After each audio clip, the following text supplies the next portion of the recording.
পথটা পৌঁছতো না, এই পথ হলেও আমি পেতাম না, এই পর্যন্ত আসতো না, মাঝখানে বন্ধ হয়ে যেত, ব্রেক হয়ে যেত, নিজের আত্মীয়তার কারণে, স্বার্থের কারণে মানুষ বন্ধ করে দিত। আর আল্লাহ পাক রব্বুল আলামিন সুযোগ কাউকে হাত রাখেন নাই, সঠিক পথ দেখানোর দায়িত্ব গ্রহণ করেছেন। আল্লাহু আলাইহি কাসদাস সাবিল ওয়া মিনহা জাইরুন। আল্লাহ রাব্বুল আলামিন বলেন, পৃথিবীতে অসংখ্য বাঁকা পথ রয়েছে, এই বাঁকা পথগুলোর ভিতর থেকে সোজা পথ দেখানোর দায়িত্ব আমি আল্লাহ পাক রব্বুল আলামিন গ্রহণ করেছি। আল্লাহু আকবার। পৃথিবীতে মানুষকে পথ দেখায় দুই শ্রেণীর মানুষ। কয় শ্রেণীর? দুই শ্রেণীর মানুষ মানুষকে পথ দেখায়। এক শ্রেণীর মানুষ আল্লাহ পাক রব্বুল আলামিনের পক্ষ থেকে নবী এবং রাসূল, আল্লাহর পথটা নবী এবং রাসূলদের মাধ্যম দিয়ে দেখানোর ব্যবস্থা করেছে। আর দ্বিতীয় রয়েছে দার্শনিক এবং বুদ্ধিজীবীগণ। পৃথিবীতে এই দার্শনিক বুদ্ধিজীবীগণ পৃথিবীর মানুষের শান্তির জন্য, নিরাপত্তার জন্য, খাদ্য ব্যবস্থার জন্য, অর্থ ব্যবস্থার জন্য, মানুষের শান্তির জন্য এই দার্শনিক বুদ্ধিজীবীগণ কিন্তু আপ্রাণ প্রচেষ্টা চালাচ্ছেন। তবে দুইটার পার্থক্য হচ্ছে নবী রাসূলগণ আল্লাহ পাক রব্বুল আলামিনের বিধান দ্বারা মানুষকে পথ দেখাইছেন, আল্লাহর হুকুম দ্বারা মানুষকে পথ দেখাইছেন। আর দার্শনিক বৃন্দ তারা পথ দেখাচ্ছেন তাদের মস্তিষ্ক উদ্ভূত চিন্তা থেকে।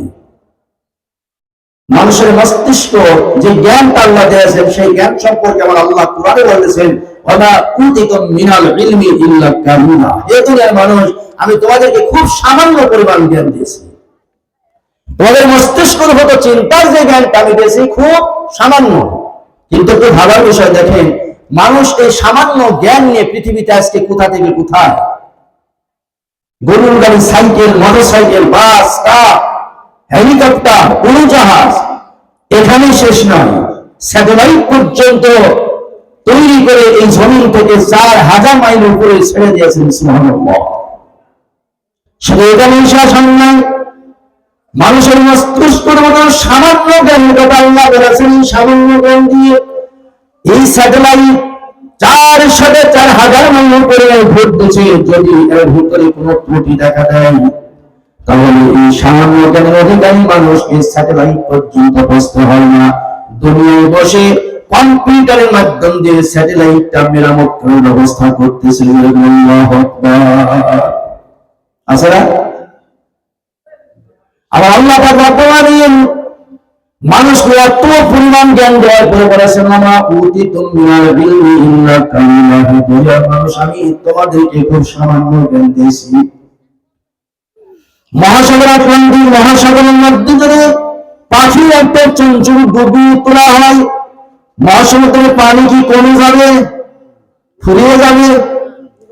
মহাসমুদ্রের পানি, পাখি চঞ্চলে যতটুকু পানি ওঠে, এই মহাসমুদ্রের পানি সমতুল্য জ্ঞান আমার আল্লাহ নিকট রয়েছে। আর এই চঞ্চল সমপরিমাণ জ্ঞান আমার আল্লাহ দুনিয়ার সমস্ত সৃষ্টি কুল মাখলুকাতের ভিতরে দিয়েছেন। আল্লাহু আকবার।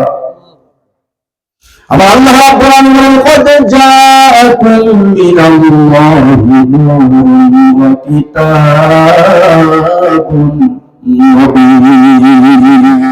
হে দুনিয়ার মানুষ, এই কোরআন মহাগ্রন্থ, কোরআনুল কারীম কিতাব সেই মহান আল্লাহ পাক রব্বুল আলামিনের কাছ থেকে তোমাদের কাছে এসেছে। এটা সাধারণ একটা কিতাব মনে করেন, আজ পড়ে রেখে দিলাম, ইচ্ছা হলে পড়লাম, না হলে পড়লাম না, নতুন নিয়ে গেলেছি অসুখ বাদ চেষ্টার হল আপনার science.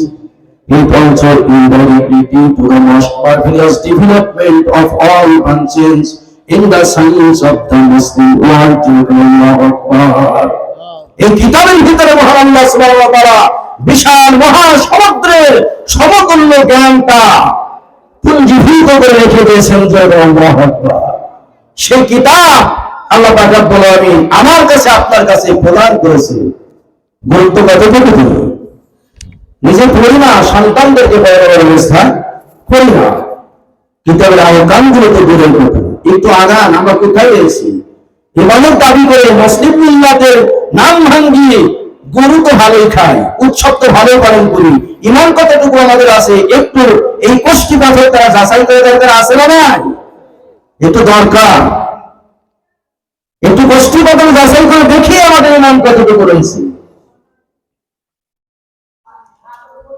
আমার ভাইরা, পৃথিবীতে আল্লাহ পাক রব্বুল আলামিন দুই শ্রেণীর মানুষ দিয়েছেন। দুই শ্রেণীর মানুষ মানুষকে সঠিক পথ দেখানোর জন্য মুক্তির পথ দেখায়। এক শ্রেণীর মানুষ হচ্ছে বুদ্ধিজীবী দার্শনিক। এই মানুষগুলো আল্লাহর দেওয়া সামান্য জ্ঞান মস্তিষ্কের ভেতর চিন্তা দিয়ে যার কাছে যেটা ভালো মনে হয় সেই থিওরি তাকে পৃথিবীতে দিয়ে থাকে। এই বুদ্ধিজীবী দার্শনিকের নামগুলো আপনারা পড়েছেন, ইতিহাসে শুনেছেন। লেনিন, স্ট্যালিন, হিটলার, ডারউইন, ভলটেয়ার, এদের মতো বড় বড় বুদ্ধিজীবী দার্শনিক। এই দার্শনিক যুগে যুগে মানুষকে বাঁচানোর জন্য, মানুষের কল্যাণের জন্য, পৃথিবীর শান্তির জন্য পথ দেখিয়ে দিয়েছেন।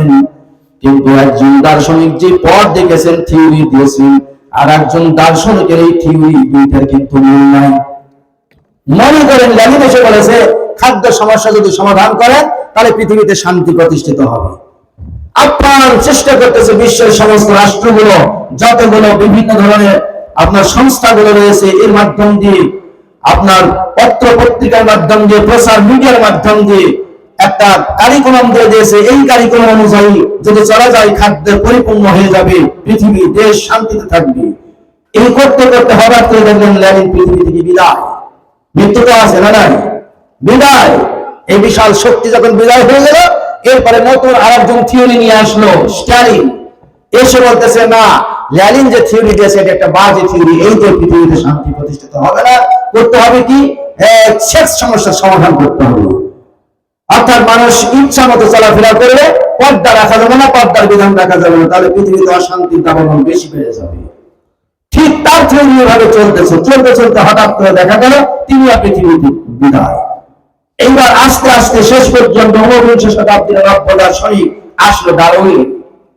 ডারউইন এসে থিওরি দিচ্ছে there is no God, this world is treated by the sun, which is made from iron, eat, drink and be merry। হ্যাঁ, দুনিয়ার মানুষ সৃষ্টিকর্তা বলতে কেউ নাই। আকাশের সৃষ্টিকর্তা নাই, জলের সৃষ্টিকর্তা নাই, পরকালের জবাবদিহিতা নাই, এগুলো একটা বাজে চিন্তা। সুতরাং যে কয়দিন বাঁচো, খাও দাও, আনন্দ করো আর ফুর্তি করো। এই থিওরি পৃথিবীতে বাস্তবায়ন করার জন্য আপ্রাণ প্রচেষ্টা চলতেছিল। রানী একজনের থিওরির সঙ্গে আর একজনের মিল নাই, কারণ তাদের মস্তিষ্কের মতো চিন্তা। যখন যার কাছে যেটা ভালো মনে আসে তখন সেই থিওরিটা দিয়েছে। অপরদিকে আল্লাহ পাক রব্বুল আলামিন হযরত আদম আলাইহিস সালাতু ওয়াস সালাম থেকে শুরু করে আখিরি জামানার পয়গম্বর বিশ্বনবী মুহাম্মদুর রাসূলুল্লাহ সাল্লাল্লাহু আলাইহি ওয়াসাল্লাম পর্যন্ত যতগুলো নবী রাসূল এসেছেন, প্রত্যেকটি নবী এবং রাসূল যে মানুষকে মুক্তির জন্য যে পথটা দেখিয়েছেন, সেই পথটা হলো আল্লাহ পাক রব্বুল আলামিনের দেওয়া পথ। হযরত নূহ আলাইহিস সালাতু ওয়াস সালাম এসে বলেছেন, লাকাদ আরসালনা নূহান ইলা কওমিহি ফাকালা ইয়া কওমি ইবুদুল্লাহ মা লাকুম মিন ইলাহিন গায়রুহু। হযরত নূহ আলাইহিস সালাতু ওয়াস সালাম এসে বললেন, হে দুনিয়ার মানুষ, আমার জাতি সম্প্রদায়, তোমরা যদি মুক্তি পেতে চাও, সঠিক পথ যদি পেতে চাও, তাহলে একমাত্র আল্লাহ পাক রব্বুল আলামিনের গোলামি করো, আল্লাহ রব হিসেবে গ্রহণ করো, আল্লাহকে ইলাহ হিসেবে মেনে চলো। আল্লাহ ছাড়া আর কারো গোলামি করো না, আল্লাহ ছাড়া আর কারো উলুহিয়ত তোমার জীবনে বাস্তবায়ন করো না।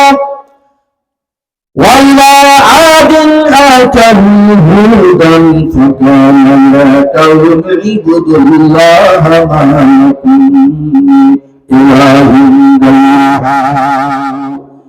হযরত হুদ আলাইহিস সালাম আদ জাতির নিকট এসে বললেন, হে আমার সম্প্রদায়, তোমরা একমাত্র আল্লাহর গোলামি করো।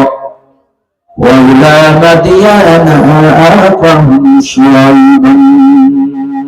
হযরত শুআয়ব আলাইহিস সালাম মাদাইন বাসীর নিকট এসে একই কথা বললেন। এভাবে যুগে যুগে যতগুলো নবী এবং রাসূল আল্লাহ পাক রব্বুল আলামিন পৃথিবীর মানুষকে সঠিক পথ দেওয়ার জন্য, দেখানোর জন্য পাঠিয়েছেন। আল্লাহ বলেন, লাকাদ বাআসনা ফী কুল্লি উম্মাতিন রাসূলান আন ইউবুদুল্লাহ ওয়াস্তানিবুত তাগুত। প্রত্যেকটি নবী এবং রাসূলের দাওয়াত একটাই ছিল, পৃথিবীর মানুষ আল্লাহকে তুমি রব হিসাবে গ্রহণ করো, আল্লাহর উলুহিয়াতকে তুমি গ্রহণ করো, ওয়াস্তানিবুত তাগুত, আর তাগুতকে তুমি পৃথিবী থেকে বিদায় করো, তাগুতকে পরিহার করো, আর আল্লাহ পাক রব্বুল আলামিনের রুবুবিয়াতকে গ্রহণ করো, উলুহিয়াতকে গ্রহণ করো। আমরা রুবুবিয়াত হিসাবে আল্লাহকে তো মানি না, মানি আল্লাহকে রব হিসেবে মানি, আল্লাহকে ইলাহ হিসেবে মানি। আমরা কালিমাতুত তাইয়্যিবা পাঠ করেছি, কালিমাতুত তাইয়্যিবা লা ইলাহা ইল্লাল্লাহু মুহাম্মাদুর রাসূলুল্লাহ, আল্লাহ ছাড়া আর কোনো ইলাহ নাই। আল্লাহ পাক রব্বুল আলামিন রূহানি জগতে সমস্ত আদম সন্তানগুলোর রূহগুলোকে একত্রিত করে একটা ক্লাস নিয়েছিলেন, ডেমনস্ট্রেটিভ ক্লাস বলা যায়। এই ক্লাসে আল্লাহ রাব্বুল আলামিন জিজ্ঞাসা করলেন, আলাস্তু বিরাব্বিকুম, সমস্ত আদম সন্তানকে জিজ্ঞাসা করলেন, আমি কি তোমাদের রব নই, আমি কি তোমাদের ইলাহ নই? কালু বালা, সকলের সমস্যার জবাব দিয়েছিলেন, হ্যাঁ আপনি আমাদের রব। মুফাসসিরিন কেরাম বলেছেন, সর্বপ্রথম আমাদের নবী বিশ্বনবী সাল্লাল্লাহু আলাইহি ওয়াসাল্লাম এই নবুয়তের স্বীকৃতি দিয়েছেন। এরপরে প্রত্যেকটি নবী ও রাসূল, ওলি, আউলিয়া, দরবেশ, পীর, মাশায়েখ, সমস্ত মুসলিম ঈমানদার, বেঈমান, কাফির পর্যন্ত সকলেই স্বীকৃতি দিয়েছেন, বালা রব্বুকুম, আল্লাহ আপনি আমাদের রব। আমার ভাইরা, আরবিতে হ্যাঁ বোঝানোর জন্য দুইটা শব্দ আসে, পজিটিভ বোঝানোর জন্য দুইটা শব্দ, একটা হলো বালা আর আরেকটা হলো নাম। নাম মানেও হ্যাঁ, বালা মানেও হ্যাঁ, কিন্তু দুইটার ভিতরে ডিফারেন্স রয়েছে। কেমন? যে বালা আর নাম, নাম মানে আপনি ভাত খেয়েছেন, হ্যাঁ খেয়েছি, এইটা হলো হ্যাঁ, পুরো তাৎক্ষণিক প্রশ্ন জবাব শেষ। আর নাম, নাম এটা। আর বালাতে যখন উত্তর দেওয়া হয়, এক উত্তরটা তাৎক্ষণিক শেষ হয় না, তাৎক্ষণিক শেষ হয় না। আপনি পড়াশোনা করছেন, যে হ্যাঁ পড়াশোনা করছি, মানে পড়াশোনাটা শেষ হয়নি, আপনি করতেছেন। তো যারা বালা বলে আমরা স্বীকৃতি দিয়েছি, আল্লাহ পাক রব্বুল আলামিন রুবুবিয়াতের স্বীকৃতি দিয়েছি, এই বালার অর্থ এই নয় যে আমরা মুখে স্বীকৃতি দিয়েছি আর আমাদের দায়িত্ব শেষ হয়ে গেছে, তা নয়। যতদিন আমরা পৃথিবীতে জীবিত থাকবো, কিয়ামত পর্যন্ত আল্লাহ পাক রব্বুল আলামিনের এই রুবুবিয়াতের উপরে স্থিতিশীল থাকতে হবে। আমার ভাইরা, পৃথিবীতে মানুষ হাজার পরে দুনিয়ার সবজের এই সবার অনুগুলোর বিপদে আল্লাহ পাক রব্বুল আলামিনের রুবুবিয়াতের কথা ভুলে না যায়, এই জন্য নবী প্রেরণ করার সাথে সাথে আল্লাহ পক্ষ থেকে কিতাব প্রেরণ করা হয়েছে। সর্বপ্রথম যে ওহী পাঠানো হয়েছে সূরাতুল, কোন সূরা? কোন সূরা সর্বপ্রথম? কোন সূরা? আলা। সূরা আলাকের 5টি আয়াত। ইকরা বিসমি রাব্বিকাল্লাযী খালাক, রব শব্দটা আছে না? সর্বপ্রথম আয়াতে রুবুবিয়াতের কথা আল্লাহ মনে করে দেওয়ার জন্য রব শব্দটা দিয়েছেন। এই কোরআনের সর্বশেষ ছাত্র সূরা সূরাতুন নাস, এখানে আল্লাহ রব শব্দটা ব্যবহার করেছেন। গোটা কোরআনুল কারীমের 978টা শব্দ, রুবুবিয়াতের শব্দ আল্লাহ তাআলা ব্যবহার করে দুনিয়ার মানুষকে স্মরণ করে দেওয়ার ব্যবস্থা করেছেন। দুনিয়ার মানুষ এই রূহানি জগতের স্বীকৃতি দিলে আমি তোমাদের রব, পৃথিবী থেকে যেন ভুলে না যাও, রুবুবিয়াতের কথা যেন ভুলে না যাও, আল্লাহ স্মরণ করে দেওয়ার ব্যবস্থা করে দিয়েছেন। এখানেই শেষ নাই, প্রত্যেকদিন 5 ওয়াক্ত নামাজ পড়া, সুন্নাত ওয়াজিব নামাজ সমূহের ভিতরে কমপক্ষে 288 বার এই রব শব্দটা আল্লাহ পাক রব্বুল আলামিন ব্যবহার করেছেন। এই 288 বার রব শব্দটা ব্যবহার করে দুনিয়ার মানুষকে স্মরণ করে দিয়েছেন। দুনিয়ার মানুষ, আল্লাহ পাক রব্বুল আলামিন তোমার যে রব, এই রুবুবিয়াতের কথা তুমি ভুলে যেও না। সর্বশেষ পৃথিবীতে সেই কালিমাতুত তাইয়্যিবা শপথ বাক্য পাঠ করে নিয়েছি, কালিমাতুত তাইয়্যিবা লা ইলাহা ইল্লাল্লাহ, আল্লাহ ছাড়া কোনো ইলাহ নাই। এই শপথ বাক্য পাঠ করে নেওয়ার পরে পৃথিবী থেকে জীবন যাপন করে কবরের জিন্দেগিতে যখন মৃত্যুবরণ করবো, কবরের ভিতরে যখন যাব, এই কবরের ভিতরে সর্বপ্রথম প্রশ্নটাই হবে, মান রব্বুকা, তোমার রব কি? কথা ঠিক কিনা? অর্থাৎ এই রব আল্লাহ, এই কথা বলার মনে থাকবে কিন্তু বলতে পারবো না। কারণটা কি? এই রব শব্দের অর্থ আমাদেরকে বুঝতে হবে। রব শব্দ এমন একটা জিনিস নাই যে আমি বলে দিলাম যে আল্লাহ আমার রব আর হয়ে গেল তা না। এটা বাস্তবতার জীবনে আমলের জিন্দেগি, আমল করার নাম হলো রব। অর্থাৎ যিনি মানুষের সকল চাহিদা পূরণ করে দেন তিনি হচ্ছেন রব। তাহলে আমরা রব হিসাবে আল্লাহকে স্বীকার করে নিয়েছি। এর অর্থ দাঁড়ায় আমার জীবনের ব্যক্তিগত জীবন, আমার পারিবারিক জীবন, সামাজিক জীবন, রাষ্ট্রীয় জীবন, অর্থনৈতিক জীবন, সাংস্কৃতিক জীবন, পুরা জীবনের যে আইন কানুন ল বিধান যেটা আমরা অনুসরণ করব, এই অনুসরণটা কোনো মানুষের দেওয়া ল, কোনো মানুষের দেওয়া ফাইসালা, কোনো মানুষের দেওয়া কারিকুলাম গ্রহণ করলে হবে না। গ্রহণ করতে হবে একমাত্র আল্লাহ পাক রব্বুল আলামিনের দেওয়া কারিকুলাম। এর নাম হলো রুবুবিয়াতের স্বীকৃতি দেওয়া।